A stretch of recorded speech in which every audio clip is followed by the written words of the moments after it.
Hello friends, पीकेपी study point में आपका स्वागत है। इस वीडियो में हम सब साइंस के अति महत्वपूर्ण 25 ऑब्जेक्टिव क्वेश्चन को सॉल्व करेंगे, जो आने वाले एग्जाम के लिए काफ़ी फायदेमंद रहेंगे। यदि आप railway group D exam, NTPC या एसएससी जीडी एग्जाम का तैयारी कर रहे हैं तो ये वीडियो आपके लिए काफ़ी महत्वपूर्ण है, इसलिए आप वीडियो को शुरू से लास्ट तक अवश्य देखें। वीडियो स्टार्ट करने से पहले आपसे रिक्वेस्ट है, यदि आप अभी तक वीडियो को लाइक नहीं किए हैं तो वीडियो को लाइक कर दीजिए, और चैनल पर यदि पहली बार जुड़े हैं तो चैनल को सब्सक्राइब कर बेल आइकन दबा दीजिए, ताकि आने वाले हर एक वीडियो को नोटिफिकेशन आपको मिलता रहे। वीडियो को अपने दोस्तों के व्हाट्सएप ग्रुप में भी ज़रूर शेयर करें। तो चलते हैं, वीडियो को स्टार्ट करते हैं। फर्स्ट नंबर क्वेश्चन देखिए क्या कहते हैं। फर्स्ट नंबर क्वेश्चन है हमारे पास, 1 जूल किसके बराबर होता है। ऑप्शन ए में है 10 पर पावर 3 अर्ग, 10 पर पावर 5 अर्ग, 10 पर पावर 7 अर्ग और 10 पर पावर 11 अर्ग। तो इसका राइट आंसर हो जाएंगे 1 जूल 10 पर पावर 7 अर्ग के बराबर होता है। हम एक बार फिर से लिख देते हैं, 1 जूल कितने अर्ग के बराबर होता है, 10 पर पावर 7 अर्ग के बराबर होता है। क्वेश्चन आपसे पूछ सकते हैं 1 न्यूटन कितने डाइन के बराबर होता है, तो आपको बतलाना है 1 न्यूटन 10 पर पावर 5 डाइन के बराबर होता है। एक क्वेश्चन और पूछ सकते हैं आपसे कि 1 बार कितने पास्कल के बराबर होता है, तो 1 बार 10 पर पावर 5 पास्कल के बराबर होता है। इन सभी बातों को आप याद रखिएगा। कार्य का एसआई मात्रक पूछेंगे तो कार्य का एसआई मात्रक जूल होता है, लेकिन यदि कार्य का सीजीएस मात्रक आपसे पूछेंगे तो कार्य का सीजीएस मात्रक अर्ग होता है। क्या होता है? अर्ग होता है। बल का एसआई मात्रक क्या होता है? बल का एसआई मात्रक न्यूटन होता है, लेकिन बल का सीजीएस मात्रक जब आपसे पूछेंगे तो आपको बतलाना है बल का सीजीएस मात्रक डाइन होता है। क्या होता है भाई? डाइन होता है। तो इन सही बातों को आपको याद रखने की जरूरत है। तो 1 का राइट आंसर क्या हो जाएंगे? 1 का राइट आंसर हो जाएंगे ऑप्शन नंबर सी, बिल्कुल करेक्ट आंसर है। नेक्स्ट क्वेश्चन देखते हैं। 2 नंबर क्वेश्चन क्या कहते हैं। 2 नंबर क्वेश्चन है हमारे पास, कोई व्यक्ति 12 न्यूटन के एक स्थिर बल से 4 मीटर चलता है, उसके द्वारा किया गया कार्य कितना है। तो यहाँ पे बल का वैल्यू 12 न्यूटन दिया गया है और व्यक्ति कितना दूरी तय करता है? 4 मीटर की दूरी तय करता है। तो कहता है व्यक्ति के द्वारा किया गया कार्य का वैल्यू कितना होंगे। तो देखिए, ये न्यूमेरिकल टाइप का क्वेश्चन एग्जाम में पूछे जाते हैं, इसलिए हमें घबराने की जरूरत नहीं है। न्यूमेरिकल देख करके बड़ा आसान है, सॉल्व करते हैं हम आपको। तो कार्य बराबर क्या होता है? कार्य बराबर होता है बल गुना विस्थापन। क्या होता है भाई? बल गुना विस्थापन होता है, याद रखिएगा। अब देखिए, बल का वैल्यू कितना दिया गया है? बल का वैल्यू दिया गया है 12 न्यूटन, और विस्थापन का वैल्यू कितना दूरी तय किया गया है। यहाँ पे तय की गई दूरी विस्थापन का कम करेंगे तो तय की गई दूरी जो है 4 मीटर है, इसलिए विस्थापन हो जाएंगे आपका 4 मीटर। 12 गुना 4 करेंगे कितना हो जाएंगे? 48 हो जाएंगे। और कार्य का मात्रक क्या होता है? कार्य का मात्रक होता है जूल, इसलिए राइट आंसर क्या हो जाएंगे? ऑप्शन नंबर सी, याद रखिएगा। ऑप्शन नंबर सी बिल्कुल आपका करेक्ट आंसर हो जाएंगे। नेक्स्ट क्वेश्चन देख लेते हैं। विस्थापन का बात आया था, तो विस्थापन का मात्रक क्या होता है? विस्थापन का मात्रक होता है मीटर। विस्थापन पॉजिटिव भी हो सकता है, नेगेटिव भी हो सकता है और शून्य भी हो सकता है। इनमें तीनों में से कुछ भी हो सकता है। 2 बिंदुओं के बीच की न्यूनतम दूरी को विस्थापन कहा जाता है। अब देखते हैं अगला क्वेश्चन क्या है। 3 नंबर क्वेश्चन है हमारे पास। देखिए, कहता है यदि साइकिल की गति दोगुनी हो जाए तो गतिज ऊर्जा हो जाती है। साइकिल की गति कितना हो जाती है? दोगुनी हो रही है, तो गतिज ऊर्जा कितनी गुनी हो जाएंगे। ऑप्शन देखते हैं। ऑप्शन ए में है 16 गुनी, ऑप्शन बी में है 8 गुनी, ऑप्शन सी में है 4 गुनी और ऑप्शन डी में है 2 गुनी। तो इसका राइट आंसर हो जाएंगे option number C. Option number C, 4 गुनी हो जाएंगे। वेग दोगुनी होने से गतिज ऊर्जा कितनी गुनी हो जाएंगे? 4 गुनी हो जाएंगे। गतिज ऊर्जा बराबर जो फार्मूला होता है उसको देखिए आप सब। गतिज ऊर्जा बराबर फार्मूला हो जाएंगे आपका हाफ mv²। m क्या है भाई? m जो वस्तु का द्रव्यमान है, और v क्या है? वस्तु का वेग है। जब यहाँ पे आप वेग का वैल्यू 2 रखेंगे, हाँ, v से 2v करेंगे और स्क्वायर करेंगे तो ये कितना हो जाएंगे? 4v का स्क्वायर हो जाएंगे। तो यहाँ पे 4 इंडिकेट क्या कर रहा है? 4 गुनी को इंडिकेट कर रहा है। तो याद रखिएगा, गति को 2 गुनी करेंगे तो गतिज ऊर्जा कितनी गुनी हो जाएंगे? 4 गुनी हो जाएंगे। 3 गुनी करने पर 9 गुनी, 4 गुनी करने पर वेग को 4 गुनी करने पर गतिज ऊर्जा हो जाएगा 16 गुनी, और वेग 5 गुनी करने पर गतिज ऊर्जा हो जाएंगे 25 गुनी। याद रखिएगा इन सभी बातों को। नेक्स्ट क्वेश्चन देखते हैं। 4 नंबर क्वेश्चन क्या कहते हैं। 4 नंबर क्वेश्चन है, यदि चंद्रमा पर बम विस्फोट हो तो उसकी आवाज़ पृथ्वी पर कितने समय बाद सुनाई देगी। तो बम विस्फोट कहाँ हो रहा है भाई, चंद्रमा पर हो रहा है। तो कहता हूँ उसकी आवाज़ पृथ्वी पर कितने समय के बाद सुनाई देती है। ऑप्शन देखते हैं। ऑप्शन ए में देखिए क्या लिखे हैं 10 मिनट, ऑप्शन बी में है 20 मिनट, ऑप्शन सी में है आधा घंटा और ऑप्शन डी में है इनमें से कोई नहीं। तो इसका राइट आंसर हो जाएंगे ऑप्शन नंबर डी, इनमें से कोई नहीं। क्योंकि सबसे बड़ी बात है चंद्रमा पर कोई भी वायुमंडल उपस्थित नहीं है। जब वायुमंडल उपस्थित नहीं है तो ध्वनि को चलने के लिए माध्यम की आवश्यकता होती है और बिना माध्यम के ध्वनि गति नहीं करती हैं, इसलिए चंद्रमा का आवाज़ पृथ्वी तक आ ही नहीं सकती हैं। इसलिए इसका राइट आंसर हो जाए ऑप्शन नंबर डी, याद रखिएगा। अब देखिए ध्वनि का जो वेग होता है सबसे अधिक कहाँ होता है, किस माध्यम में होता है। तो ध्वनि का वेग सबसे अधिक होता है ठोस माध्यम में। किस में होता है भाई, ठोस में होता है। उसके बाद किस में होता है, उसके बाद होता है द्रव में, और उसके बाद किस में होता है, उसके बाद होता है गैस में। याद रखिएगा सबसे अधिक ठोस में, उसके बाद द्रव में, उसके बाद गैस में होता है। और ध्वनि का वेग वायु में कितना होता है 332 मीटर प्रति सेकंड। कितना होता है 332 मीटर प्रति सेकंड होता है। नेक्स्ट क्वेश्चन देखते हैं क्या कहते हैं। 5 नंबर क्वेश्चन न्यूमेरिकल टाइप का है। 5 नंबर क्वेश्चन को सॉल्व करते हैं। कहता है 200 न्यूटन भार वाली लड़की का द्रव्यमान क्या होगा। तो देखिए भार का वैल्यू दिया गया है 200 न्यूटन, जी का वैल्यू दे दिया है 10 मीटर प्रति सेकंड स्क्वायर यूज करना है, और लड़की का भार हमसे पूछ रहा है। ऑप्शन ए में है 20 न्यूटन, ऑप्शन बी में है 20 वाट, ऑप्शन सी में है 20 पास्कल, ऑप्शन नंबर डी में है 20 केजी। तो देखिए इसको जो है ना ऑप्शन से भी चेक कर सकते हैं, सॉल्व कर सकते हैं। यहाँ पे द्रव्यमान निकालना है, द्रव्यमान का मात्रा केजी होता है, तो ऐसा हो दिख रहा है ऑप्शन नंबर डी में ही केजी है, इसके अलावा कहीं नहीं है। तो इसका 5 नंबर का राइट आंसर हो जाएंगे ऑप्शन नंबर डी। ऐसे हम इसको सॉल्व करके भी बतला देते हैं कि 20 केजी कैसे होगा। देखिए भार बराबर जो सूत्र होता है क्या होता है, द्रव्यमान गुना गुरुत्वीय त्वरण। द्रव्यमान गुना क्या होता है, गुरुत्वीय त्वरण। अब हमें किसका वैल्यू निकालना है, हमें निकालना है द्रव्यमान का वैल्यू। तो द्रव्यमान का वैल्यू निकालने के लिए क्या करेंगे, भार बटे गुरुत्वीय त्वरण करेंगे। अब देखिए भार का वैल्यू कितना दिया गया है, भार का वैल्यू दिया गया है 200 न्यूटन, और गुरुत्वीय त्वरण का वैल्यू कितना है, गुरुत्वीय त्वरण का वैल्यू है 10 मीटर प्रति सेकंड स्क्वायर। तो 0 से 0 कटा देंगे तो क्या बचेंगे, यहाँ पे बचेंगे 20, और द्रव्यमान का मात्रक क्या होता है, द्रव्यमान का मात्रक होता है केजी। इसलिए राइट आंसर हो जाएंगे ऑप्शन नंबर डी, याद रखिएगा। नेक्स्ट क्वेश्चन देखते हैं। 6 नंबर क्वेश्चन क्या कहते हैं भाई। 6 नंबर क्वेश्चन है हमारे पास, कहता है ब्लॉटिंग पेपर द्वारा स्याही के सोखने में शामिल हैं। ऑप्शन ए में है स्याही की श्यानता, ऑप्शन बी में है कैशिकीय अभिक्रिया परिघटना, ऑप्शन सी में है ब्लॉटिंग से होकर स्याही का विवरण, और ऑप्शन सी डी में है साइफन क्रिया। ठीक है, तो इसका राइट आंसर क्या हो जाएंगे, इसका राइट आंसर हो जाएंगे ऑप्शन नंबर बी, कैशिकीय अभिक्रिया परिघटना। याद रखिएगा कैशिकीय अभिक्रिया के कारण, कैशिकीय परिघटना के कारण ब्लॉटिंग पेपर स्याही को सोख जाते हैं। एक क्वेश्चन पूछे जाते हैं कि लालटेन की बत्ती में तेल ऊपर कैसे चढ़ जाता है, तो उसका भी राइट आंसर हो जाएंगे कैशिकीय परिघटना के कारण तेल ऊपर चढ़ता है। नेक्स्ट क्वेश्चन की यदि बात करें 7 नंबर क्वेश्चन का, तो 7 नंबर क्वेश्चन देखिए क्या कहते हैं, पानी का घनत्व क्या है, पानी का घनत्व कितना होता है। ऑप्शन ए में है 1000 किलो प्रति घन मीटर, ऑप्शन बी में है 10 किलो प्रति घन मीटर, ऑप्शन सी में है 1 किलो प्रति घन मीटर, और ऑप्शन डी में है 100 किलो प्रति घन मीटर।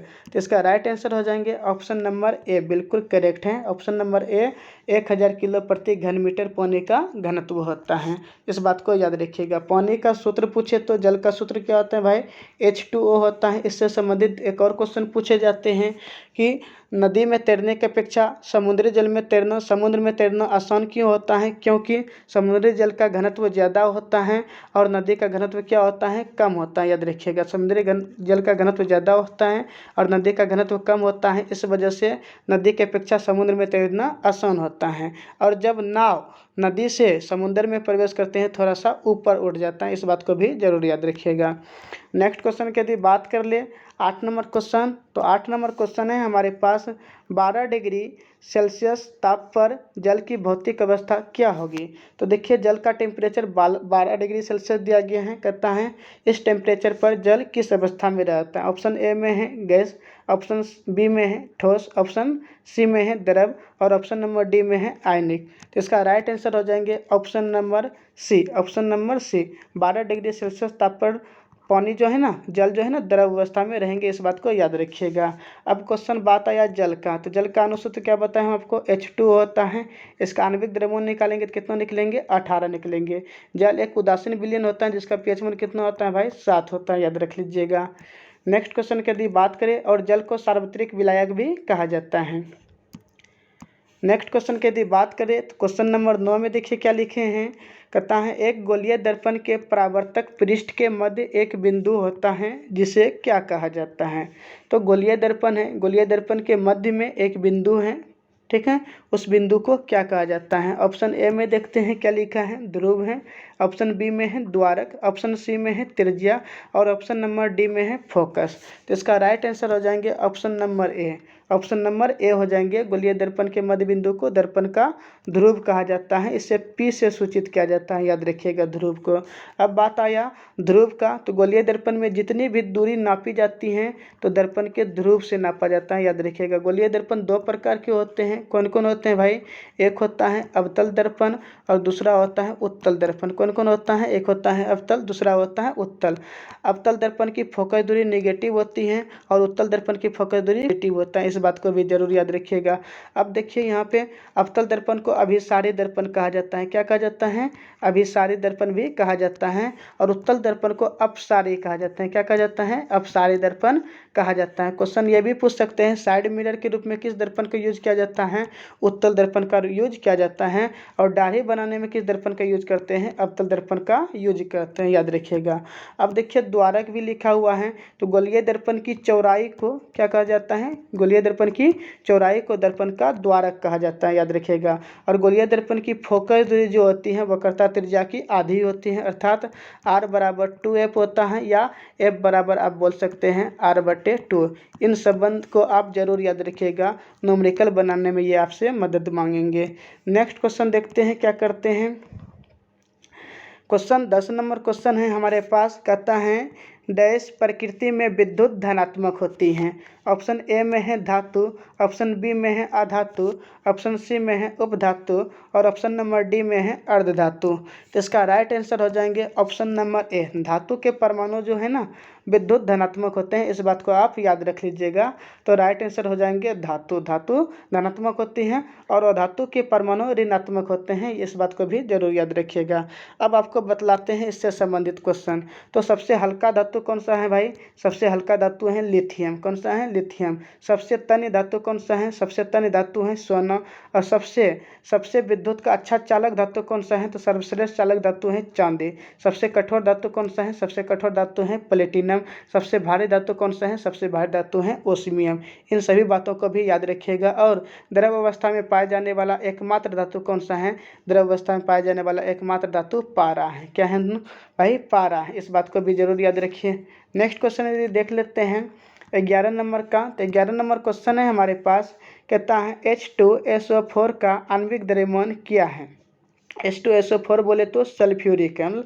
सल्फ्यूरिक अम्ल का आणविक द्रव्यमान कितना होता है। ऑप्शन ए में है 99 U, ऑप्शन बी में है 96 U, और ऑप्शन सी में है 100 U, और ऑप्शन नंबर डी में है 98 U। तो इसका राइट आंसर हो जाएंगे ऑप्शन नंबर डी, 98 U होता है। कितना होता है, 98 U होता है। कैसे होता है इस बात को जानते हैं।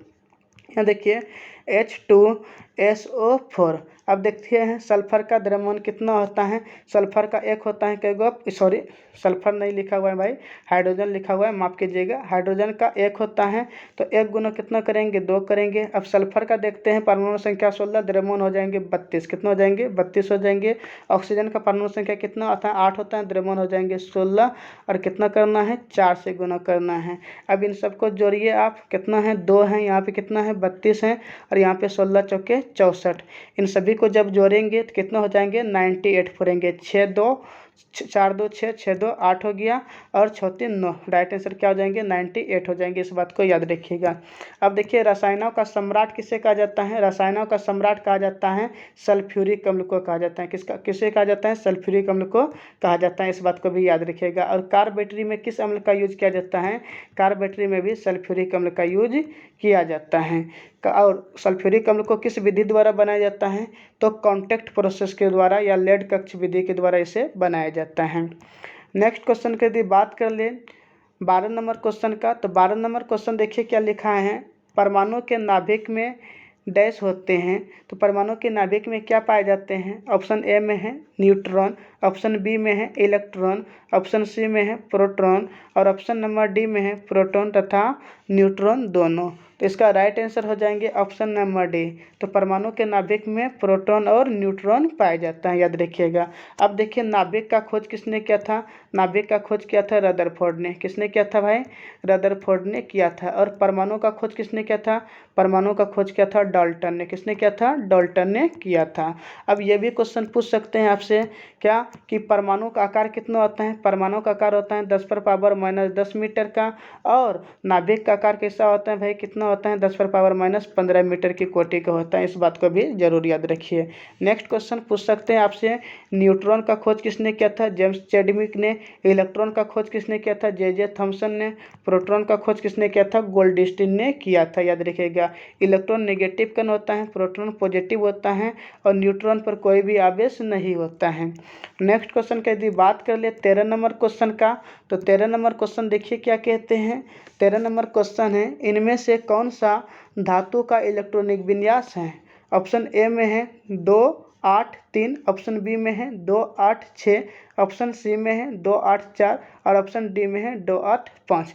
तो देख लेते हैं, हम आपको धातु के बारे में बतलाते हैं। धातु परमाणु का जब आप इलेक्ट्रॉनिक विन्यास करेंगे धातु का, तो बाहरी कक्षा में कितने इलेक्ट्रॉन आ सकते हैं? या तो 1 आते हैं, या 2 आते हैं, या तो 3 आते हैं, याद रखिएगा। अब देखना है कि इसमें कौन सा मैच कर रहा है। तो ऑप्शन नंबर ए मैच कर रहा है 2-8-3, 2-8-3। तो 8-2-10-3-13, ये किसका इलेक्ट्रॉनिक विन्यास है भाई? एल्युमिनियम का इलेक्ट्रॉनिक विन्यास है, याद रखिएगा। अब देखिए अधातु के भी परमाणु के बाहरी कक्षा में, अर्थात अधातु का जब हम इलेक्ट्रॉनिक विन्यास करेंगे तो उसके बाहरी कक्षा में कितना इलेक्ट्रॉन आ सकता है? तो आ सकता है 5, 6, 7 या 8। तो ये हो गया धातु का, ये हो गया अधातु का। और उपधातु के इलेक्ट्रॉनिक विन्यास करने पर बाहरी कक्षा में 4 इलेक्ट्रॉन आएंगे। इस बात को भी जरूर याद रखिएगा। अब हम सबके बारे में नाम बतलाते हैं सबका। तो देखिए यहाँ पे 2, 8, 10, 3, 13। तो 13 किसका होता है परमाणु संख्या? एल्युमिनियम का होता है। 2, 8, 10, 6, 16, 16 किसका होता है? सल्फर का होता है, याद रखिएगा। और 2, 8, 10 हो गया, 10, 4, 14 किसका होता है? सिलिकॉन का होता है। 2, 8, 10, 5, 15 किसका होता है? फास्फोरस का होता है। इन सभी को भी आप जरूर याद रखिएगा। परमाणु संख्या भी एग्जाम में पूछे जाते हैं, साथ ही साथ परमाणु संकेत भी पूछे जाते हैं। तो आप प्रयास कीजिए कि इंपॉर्टेंट सब जितने भी परमाणु संकेत, परमाणु संख्या हैं, उन सभी को आप याद कर ले। जैसे हम आपको बतलाते हैं, सोना का यदि पूछेंगे कि सोना का परमाणु संकेत Au और परमाणु संख्या कितना होता है? 79 होता है। चांदी का बात करें तो चांदी का परमाणु संख्या होता है 47। कितना होता है? 47। प्लेटिनम का बात करें तो प्लेटिनम का होता है 78। ओस्मियम का हो जाएगा 76। कितना हो जाएंगे? 76 हो जाएंगे। इस बात को जरूर याद रखिएगा, ठीक है। आगे देखते हैं क्या होता है। नेक्स्ट क्वेश्चन पूछ सकते हैं आपसे, पारा का कितना होता है परमाणु संख्या? तो पारा का हो जाता है 80। और सीसा का परमाणु संख्या कितना होता है? सीसा का हो जाएगा आपका 82। कितना हो जाएगा? 82 हो जाएगा। इन सभी बातों को भी हमें याद रखने की ज़रूरत है। 14 नंबर क्वेश्चन देखते हैं क्या कहते हैं। 14 नंबर क्वेश्चन है हमारे पास, निम्नलिखित में कौन सा प्रकृति में क्षारीय है? 4 ऑप्शन है हमारे पास, कहता है इनमें से कौन सा प्रकृति में क्षारीय है। ऑप्शन ए में है हाइड्रोक्लोरिक अम्ल, ऑप्शन बी में है नाइट्रिक अम्ल, ऑप्शन सी में है सल्फ्यूरिक अम्ल और ऑप्शन नंबर डी में है सोडियम हाइड्रोक्साइड। तो भाई आपको पढ़ने से ही पता चल गया, ऑप्शन से ही पता चल जाता है हमारे यहाँ पे स्पष्ट रूप से क्या हुआ है। ये 3 जो हैं अम्ल हैं और ये लास्ट नंबर जो है ऑप्शन नंबर डी NaOH, ये है सोडियम हाइड्रोक्साइड। ये बिल्कुल करेक्ट आंसर है। यही प्रकृति में क्या है भाई? क्षारीय हैं। इस बात को याद रखिएगा। अब बात आया हाइड्रोक्लोरिक अम्ल का। तो हाइड्रोक्लोरिक अम्ल और नाइट्रिक अम्ल के मिश्रण को क्या कहा जाता है? एक्वा रज्जा कहा जाता है। क्या कहा जाता है भाई? एक्वा रजिया कहा जाता है। इस बात को याद रखिएगा। और नाइट्रिक अम्ल समझ रहे हैं, इसका उत्पादन ओस्टवाल्ड विधि द्वारा किया जाता है। सल्फ्यूरिक अम्ल रसायनों का सम्राट, इसका उत्पादन शीर्ष कक्ष विधि या संपर्क विधि द्वारा किया जाता है। बात आया था यहाँ क्षारीय का। क्षारीय विलयन का पीएच मूल्य कितना होता है? 7 से अधिक होता है। अम्लीय विलयन का पीएच मूल्य कितना होता है? 7 से कम होता है। और उदासीन विलयन का पीएच मूल्य कितना होता है? 7 होता है। खून का पीएच मूल्य पूछेंगे तो बतलाना है आपको 7.4 होता है। और पेशाब का पीएच मूल्य कितना होता है? 6 होता है। दूध का पीएच मूल्य 6.4 होता है। समुद्री जल का पीएच मूल्य पूछेंगे तो 8.4 होता है। और यदि क्वेश्चन पूछ लेंगे आपसे क्या पूछ सकते हैं, पीएच से संबंधित कि पीएच स्केल का खोज किसने किया था, सोरेनसन ने किया था। किसने किया था भाई, सोरेनसन ने किया था। नेक्स्ट क्वेश्चन देखते हैं हमारे पास 15 नंबर क्वेश्चन क्या कहते हैं। 15 नंबर क्वेश्चन है, न्यूलैंड्स का अष्टक नियम केवल डैश तत्व तक लागू होता है। तो अष्टक नियम का प्रतिपादन किसने किया था, न्यूलैंड्स ने किया था। तो ये अष्टक नियम कहाँ तक लागू होता है, इसको हमें देखने की ज़रूरत है। अब देखिए, पिछले बार जो ग्रुप डी का एग्जाम हुआ उसमें देखा गया कि आवर्त सारणी से कम 3 क्वेश्चन 4 क्वेश्चन हर शिफ्ट में पूछे जाते हैं। और आप क्वेश्चन बैंक भी जब निकाल के देखेंगे तो उसमें बहुत सारे क्वेश्चन आवर्त सारणी से पूछे गए हैं। इसलिए आवर्त सारणी आप सब अच्छी तरीके से तैयारी कर लेंगे आवर्त सारणी के क्वेश्चन का। तो देखते हैं क्या कहते हैं कि न्यूलैंड्स के अष्टक नियम कहाँ तक लागू होता है। ऑप्शन ए में है सल्फर, ऑप्शन बी में है पोटेशियम, ऑप्शन सी में है कैल्शियम और ऑप्शन डी में है फ्लोरीन। तो इसका राइट आंसर हो जाएंगे ऑप्शन नंबर सी। क्या हो जाएंगे, ऑप्शन नंबर सी, न्यूलैंड्स का अष्टक नियम कैल्शियम तक लागू होता है, याद रखिएगा। अब देखिए क्वेश्चन क्या बताए हम, अष्टक नियम का प्रतिपादन किसने किया था, न्यूलैंड्स ने किया था। और ये संगीत के सातों स्वर पर आधारित है। ये भी क्वेश्चन पूछ सकते हैं आपसे कि संगीत के सातों स्वर पर तत्वों को किसने सजाया था, न्यूलैंड्स ने सजाया था। और न्यूलैंड्स का मानना था कि प्रकृति में कितने तत्व ज्ञात हैं, तो प्रकृति में केवल 56 तत्व ही मौजूद हैं और आगे एक भी तत्व का खोज नहीं होगा, ऐसा न्यूलैंड्स ने कहा था, याद रखिएगा। अष्टक नियम का अंतिम तत्व कौन सा है, तो अष्टक नियम का अंतिम तत्व थोरियम है। परमाणु संख्या कितना होता है, 90 होता है। और थोरियम का मुख्य अयस्क कौन सा है, मोनाजाइट है। क्या है भाई, मोनाजाइट है, इस बात को याद रखिएगा। अब बात कर ले सल्फर का, तो सल्फर का अणुसूत्र क्या होता है, S8 होता है। ओजोन का अणुसूत्र O3 होता है। फास्फोरस का अणुसूत्र P4 होता है। अणुसूत्र भी एग्जाम में पूछे जाते हैं।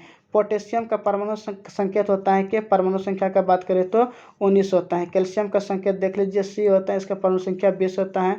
फ्लोरीन जो है, ये फ्लोरीन जो है ना, हाइड्रोजन तत्व से संबंधित है। हाइड्रोजन परिवार का समूह है, पहला समूह है। तो हाइड्रोजन परिवार के बारे में हम आपको बतलाते हैं थोड़ा सा।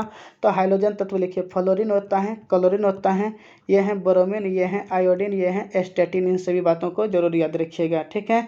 तो फ्लोरीन का परमाणु संख्या कितना होता है, 9 होता है। क्लोरीन का कितना होता है, 17। ब्रोमीन का 35 हो जाएंगे। आयोडीन का 53 हो जाते हैं। और एस्टेटिन का आप सब संकेत बॉक्स में, कमेंट बॉक्स में बतलाइएगा कि एस्टेटिन का परमाणु संख्या कितना होता है। आगे देख लेते हैं नेक्स्ट क्वेश्चन क्या कहते हैं। कहता है 16 नंबर क्वेश्चन है, एक्टिनाइड की परमाणुिक संख्या क्या है। ऑप्शन ए में है 90 से 103, ऑप्शन बी में है 89 से 102, ऑप्शन सी में है 58 से 71, ऑप्शन नंबर डी में है 57 से 70। तो एक्टिनाइड समूह जो है नीचे में आवर्त सारणी के नीचे में दो गो जो जगह है जिसमें 14 तत्वों को रखा गया है। एक तो कहलाता है लेंथेनाइड, एक कहलाता है एक्टिनाइड। तो एक्टिनाइड का परमाणु संख्या पूछना है, तो इसका राइट आंसर हो जाएंगे 90 से 103। कहाँ हो जाएंगे भाई, क्या हो जाएंगे, 90 से 103। ये एक्टिनाइड श्रेणी का परमाणु संख्या है, इस बात को याद रखिएगा। तो ये एक्टिनाइड का हो गया। लेंथेनाइड का भी पूछ सकता है, लेंथेनाइड का परमाणु संख्या कहाँ से कहाँ तक, तो आपको बतलाना है 58 से लेकर के 71 तक। कहाँ से कहाँ तक, 58 से लेकर के 71 तक आपको बतलाने की जरूरत है। लेंथेनाइड में कितने तत्वों को रखा गया है, 14। और एक्टिनाइड में भी कितने तत्वों को रखा गया है, 14 तत्वों को रखा गया है। और लेंथेनाइड और एक्टिनाइड में जितने भी तत्व हैं ये सभी F ब्लॉक से संबंधित हैं। और F ब्लॉक के तत्व को अंतर संक्रमण तत्व कहा जाता है, जबकि D ब्लॉक के तत्व को संक्रमण तत्व कहा जाता है। इस बात को भी आप याद रखिएगा। फर्स्ट वर्ग के तत्व को क्षारीय धातु कहा जाता है और सेकेंड वर्ग के तत्व को क्षारीय मृदा धातु कहा जाता है। 17वां वर्ग के तत्व को हाइड्रोजन तत्व कहा जाता है और 18वां वर्ग या शून्य वर्ग के तत्व को अक्रिय गैस कहा जाता है, उत्कृष्ट गैस कहा जाता है। नेक्स्ट क्वेश्चन का यदि बात कर लें तो 17 नंबर क्वेश्चन देखिए क्या कहते हैं। 17 नंबर क्वेश्चन है, वह ठोस पदार्थ जिसका सामान्य नाम शुष्क बर्फ है, शुष्क बर्फ किसे कहा जाता है। तो ऑप्शन ए में है CaCO3, ऑप्शन बी में है CO, ऑप्शन बी में है सी में है CO2 और ऑप्शन नंबर डी में है CaOCl2। अर्थात इसका राइट आंसर जो हो जाएंगे, इसका राइट आंसर हो जाएंगे ऑप्शन नंबर सी। ठोस कार्बन डाइऑक्साइड को शुष्क बर्फ के नाम से भी जाना जाता है, इस बात को याद रखिएगा। अब देखिए कैल्शियम कार्बोनेट अंडे का ऊपरी परत किसका बना होता है, कैल्शियम कार्बोनेट का बना होता है। यह है बेरंजक चूर्ण, कैल्शियम ऑक्सीक्लोराइड, इस बात को याद रखिएगा। इससे क्लोरीन का गंध आते रहता है। नेक्स्ट क्वेश्चन का यदि बात कर ले 18 नंबर क्वेश्चन का, तो 18 नंबर क्वेश्चन देखिए क्या कहते हैं। 18 नंबर क्वेश्चन है, भूपर्पटी में पाए जाने वाला दूसरा सर्वाधिक प्रचुर तत्व कौन सा है। तो सबसे पहले पहला नंबर पे भूपर्पटी में सर्वाधिक मात्रा में पाए जाने वाला तत्व कौन सा है? तो सर्वाधिक मात्रा में पाए जाने वाला तत्व ऑक्सीजन है। और दूसरे नंबर पे सर्वाधिक मात्रा में पाए जाने वाला तत्व कौन सा है? सिलिकॉन है। कौन है भाई? सिलिकॉन है। इस बात को याद रखिएगा। तो पहला तत्व हो गया ऑक्सीजन और दूसरा तत्व हो जाएगा सिलिकॉन। तो इसका राइट आंसर क्या हो जाएंगे? Option number B. याद रखिएगा, दूसरे नंबर पे कौन सा तत्व पाया जाता है?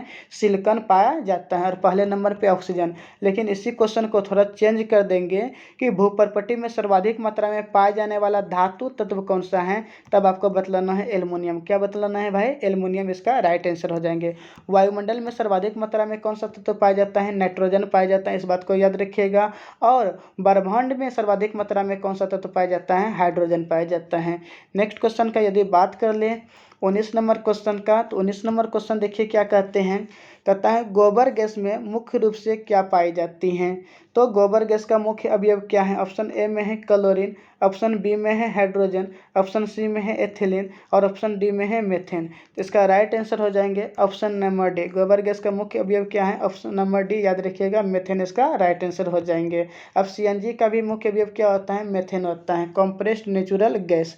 अब देखिए मेथेन का सूत्र क्या होता है भाई? CH4 होता है। इसे मार्स गैस कहा जाता है। याद रखिएगा, एलिफेटिक यौगिक का जन्मदाता किसे कहा जाता है? मेथेन को कहा जाता है। और एल्केन समूह का पहला सदस्य ये है। उसके आगे क्वेश्चन पूछ सकता है हाइड्रोजन के बारे में थोड़ा सा बतलाते हैं। परमाणु संख्या कितना होता है? 1 होता है।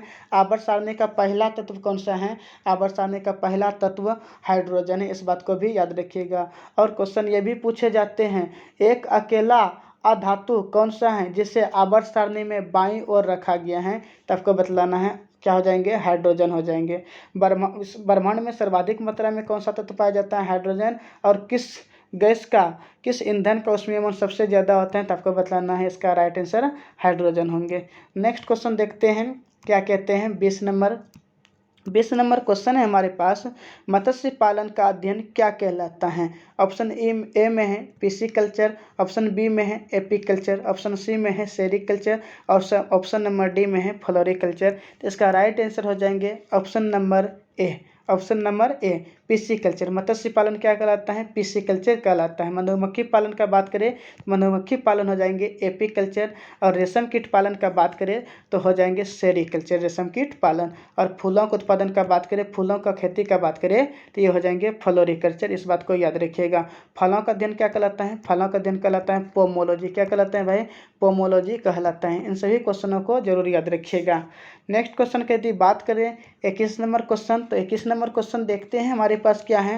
कहता है आनुवांशिक किससे संबंधित है? ऑप्शन ए में है आनुवांशिकता से, बी में है रक्तचाप से, सी में है पाचन तंत्र से और ऑप्शन नंबर डी में है श्वसन तंत्र से। तो इसका राइट आंसर हो जाएंगे आनुवांशिक जो है आनुवांशिकता से संबंधित है। याद रखिएगा, आनुवांशिकता के नियम का प्रतिपादन किसने किया था? मेंडल ने किया था। किसने किया था?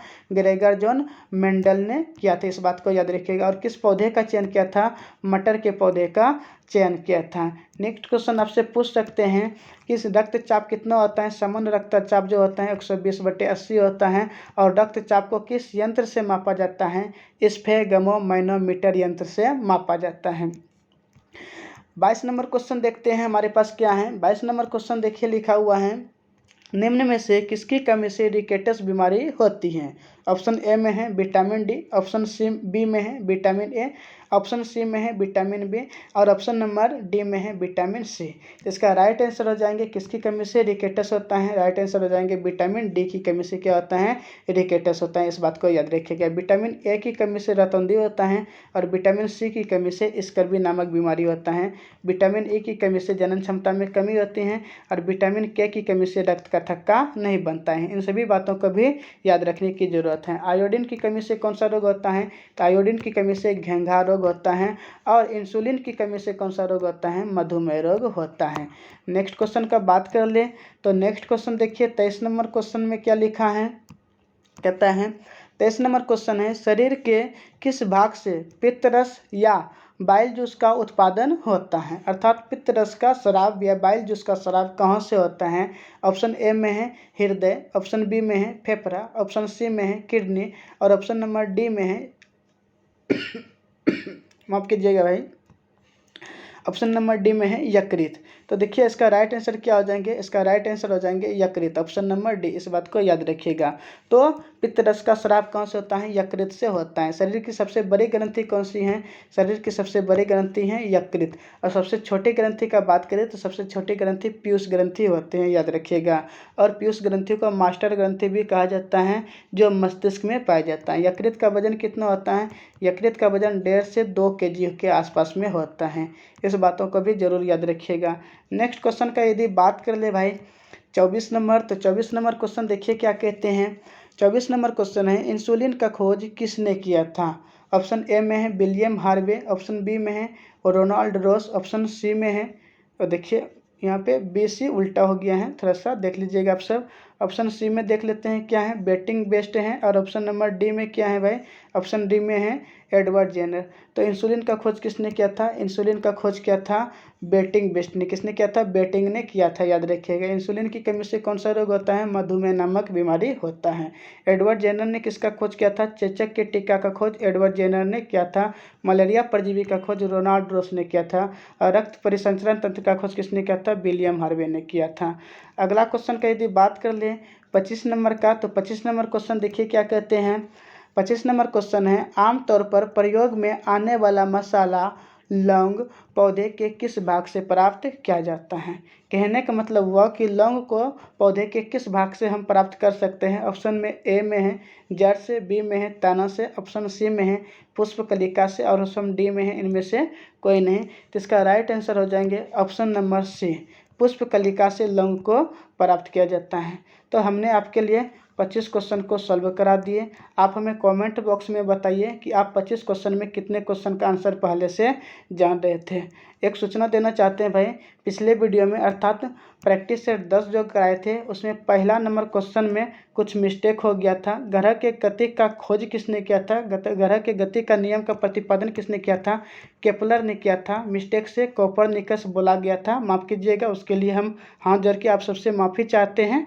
ऐसा गलती अगला बार से नहीं होंगे, प्रयास करेंगे। हम वीडियो को रिकॉर्डिंग करते समय पूरा ध्यान रखते हैं, फिर भी गलती हो गया था तो थोड़ा देख लीजिएगा आप सब, उसमें कमेंट्स बॉक्स में ऐसे बतला दिए हैं। तो इस वीडियो में आज के लिए इतना ही, हम देखते हैं कल मिलते हैं नेक्स्ट वीडियो में। यदि वीडियो आपको अच्छा लगा हो तो वीडियो को लाइक कर दीजिएगा। चैनल पर पहली बार जुड़े हैं तो चैनल को सब्सक्राइब कर बेल आइकन दबा दीजिए। अपने दोस्तों के पास भी वीडियो को ज़रूर शेयर कीजिएगा और कमेंट्स बॉक्स में अपना राय भी ज़रूर बतलाइएगा कि वीडियो आपको कैसा लगा। इस वीडियो में आज के लिए इतना ही, मिलते हैं अगले वीडियो में। जय हिंद, जय भारत।